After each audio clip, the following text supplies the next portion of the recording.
आज बानाबो मशला फुलकपि। फुलकपिर एकघेये रेसिपिगुलो यदि आर भालो ना लागे तबे एभाবে একবার ফুলকপি রান্না করে দেখুন, রুটি বা ভাত দুটোর সাথেই দারুণ লাগে। হ্যালো বন্ধুরা, আমি শুভ্রা রান্নাঘরে ভুরিভোজ চ্যানেলে আপনাদের স্বাগত জানাই। চলুন তবে রেসিপিটা ঝটপট দেখে নেওয়া যাক।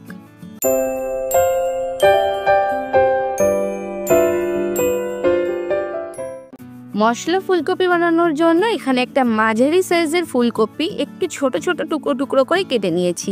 আমি কিন্তু ফুলকপিগুলো খুব বেশি বড় করে কাটিনি, ঠিক এরকম ছোট ছোট করে কেটে নিয়েছি। এবার ফুলকপিগুলোকে আমি গরম জলে ভিজিয়ে রাখবো। জলটা কিন্তু বেশ গরম হবে, আর ভিজিয়ে মোটামুটি 10 মিনিট মতো রাখবো। এতে করে ফুলকপির মধ্যে কোনো নোংরা বা পোকামাকড় থাকলে বেরিয়ে যাবে আর পরিষ্কার হয়ে যাবে। ততক্ষণে এদিকে একটা মশলা তৈরি করে নেব। তার জন্য একটা মিক্সির জার নিয়ে নিয়েছি। জারে দিয়ে দিলাম 1 ইঞ্চি পরিমাণে আদা ছোট টুকরো করে কেটে, 8 থেকে 10 কোয়া মতো রসুন আর একটা বড় সাইজের পেঁয়াজ ডুমো ডুমো করে কেটে দিয়েছি, 4টি কাঁচা লঙ্কা আর একটা বড় সাইজের টমেটো। সমস্ত কিছু মিক্সিতে একটা মিহি পেস্ট বানিয়ে নেব। তো মশলাটা আমার তৈরি হয়ে গেছে। এদিকে গ্যাসে একটা কড়াই বসিয়ে দিয়েছি। কড়াইটা ভালোভাবে গরম হয়ে গেলে দিয়ে দিলাম 2 টেবিল চামচ পরিমাণে সর্ষের তেল। তেলটা গরম হয়ে গেলে আমি আগে থেকে কেটে রাখা ফুলকপিগুলো দিয়ে দিলাম। ওগুলোকে জল থেকে তুলে আমি এখানে দিচ্ছি, আর ফুলকপিগুলোকে এবার নেড়ে চেড়ে ভেজে নেব। মিডিয়াম ফ্লেমে রেখে ভাজতে হবে। 4 থেকে 5 মিনিট সময় লাগবে, যতক্ষণে ফুলকপির গায়ে বেশ সুন্দর লাল লাল দাগ ধরে, ঠিক ততক্ষণ পর্যন্ত। তো ফুলকপি ভাজতে ভাজতেই দেখুন ফুলকপির কালারটা চেঞ্জ হয়ে গেছে। আর এরকমভাবে যখন ফুলকপির কালারটা চেঞ্জ হয়ে যাবে তখন আমি ফুলকপিগুলোকে তুলে নেব। আমার ফুলকপিটা বেশ লাল লাল করে ভাজা হয়ে গেছে। একটা চামচ দিয়ে আমি একটা আলাদা পাত্রে ফুলকপিগুলোকে তুলে রাখছি। ফুলকপি তুলে নেওয়ার পর এই কড়াইতেই রান্নাটা করে নেব। তার জন্য দিয়ে দিলাম আবারও 2 টেবিল চামচ পরিমাণে সর্ষের তেল। তেলটা গরম হয়ে গেলে 1/2 চা চামচ গোটা জিরে দিয়েছি, আর 2টো এলাচ, 2টো লবঙ্গ, একটু করে দারচিনি দিয়েছি ফোড়নে। ফোড়নটা 30 সেকেন্ড মতো নেড়ে নিয়ে আগে থেকে যে মশলাটা তৈরি করে রেখেছিলাম সেই মশলাটা দিয়ে দিলাম। এরপর মশলাটা দিয়ে মিক্সির জার ধুয়ে 2 টেবিল চামচ পরিমাণে জলও অ্যাড করে দিয়েছি। এরপর মশলাটাকে কষিয়ে নেব মিডিয়াম ফ্লেমে রেখে। 2 থেকে 3 মিনিট মতো মশলাটাকে একটু কষিয়ে নিয়েছি। আর এদিকে আমি কিছু গুঁড়ো মশলা অ্যাড করে দেবো। প্রথমে দিয়ে দিচ্ছি 1 চা চামচ লবণ, 1 চা চামচ ধনে গুঁড়ো, 1 চা চামচ জিরে গুঁড়ো, 1 চা চামচ কাশ্মীরি লঙ্কার গুঁড়ো। আপনারা যদি ঝাল বেশি খান তাহলে এখানে 1 চা চামচ কি 1/2 চা চামচ লাল লঙ্কার গুঁড়ো অ্যাড করতে পারেন। দিয়েছি 1/2 চা চামচ হলুদ। সমস্ত কিছু নেড়ে চেড়ে কষিয়ে নেব। মিডিয়াম ফ্লেমে রেখে কষাবো, মিডিয়াম টু লো ফ্লেমে রেখে।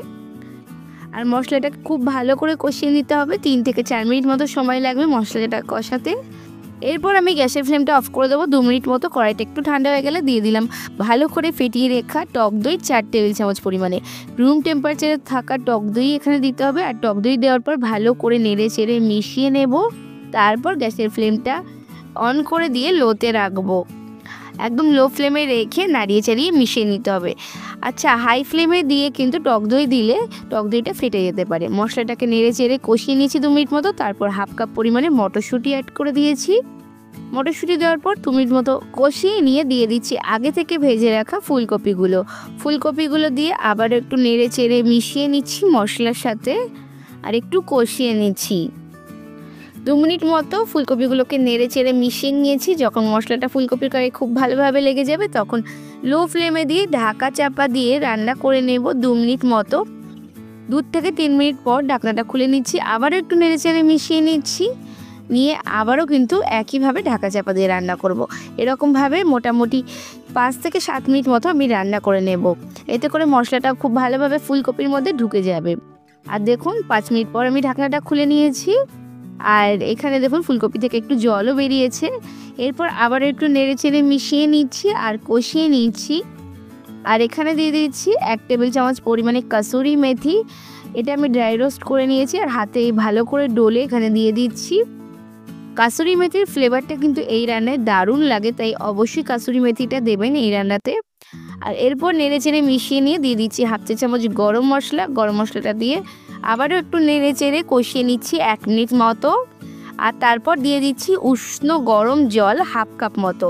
এখানে খুব বেশি জল দেব না, যেহেতু আমি এটা মশলা ফুলকপি বানাচ্ছি তাই এতে খুব বেশি ঝোল হবে না বা গ্রেভি হবে না, এটা মাখোই হবে আর শুকনোই হবে। জলটাকে নেড়ে চেড়ে মিশিয়ে নিচ্ছি। এরপর গ্যাসের ফ্লেমটা আবারও লোতে করে দিয়ে ঢাকা চাপা দিয়ে আবারও রান্না করে নেব 5 মিনিট মতো, যতক্ষণে ফুলকপিটা খুব ভালোভাবে সেদ্ধ হয়ে যায়। 5 মিনিট পর ঢাকনাটা খুলে নিচ্ছি, আর এই পর্যায়ে কিন্তু কপিটা খুব ভালোভাবে সেদ্ধ হয়ে গেছে, আমি দেখে নিয়েছি। নেড়ে চেড়ে একটু মিশিয়ে নিচ্ছি, আর একদম শেষে দিয়ে দিচ্ছি 1 চা চামচ পরিমাণে চিনি আর 2 টেবিল চামচ ফ্রেশ ধনেপাতা। যেহেতু অনেকটা টক দই আর টমেটো দিয়েছি, তাই স্বাদটা ব্যালেন্সের জন্য চিনিটা এখানে আমি দিয়েছি। আর সমস্ত কিছু এবার একটু নেড়ে চেড়ে মিশিয়ে নেব 1 থেকে 1.5 মিনিট মতো।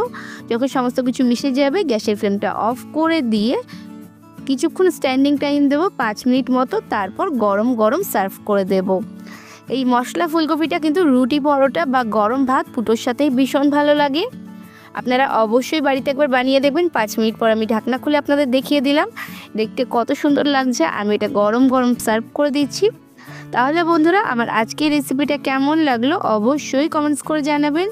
ভালো লাগলে লাইক শেয়ার করে অন্যদের দেখার সুযোগ করে দেবেন। আর যদি এখনও আমার চ্যানেলটাকে সাবস্ক্রাইব না করে থাকেন তাহলে তাড়াতাড়ি সাবস্ক্রাইব করে পাশে থাকা বেল আইকনে ক্লিক করে দেবেন, যাতে পরবর্তীকালে চ্যানেলে যখন নতুন কোনো রেসিপির ভিডিও আপলোড করব সবার আগে আপনাদের ফোনে নোটিফিকেশান পৌঁছে যায়। আজকে এ পর্যন্তই, আবার আসবো অন্য কোনো দিন অন্য কোনো রেসিপি নিয়ে। ততক্ষণ ভালো থাকবেন, সুস্থ থাকবেন।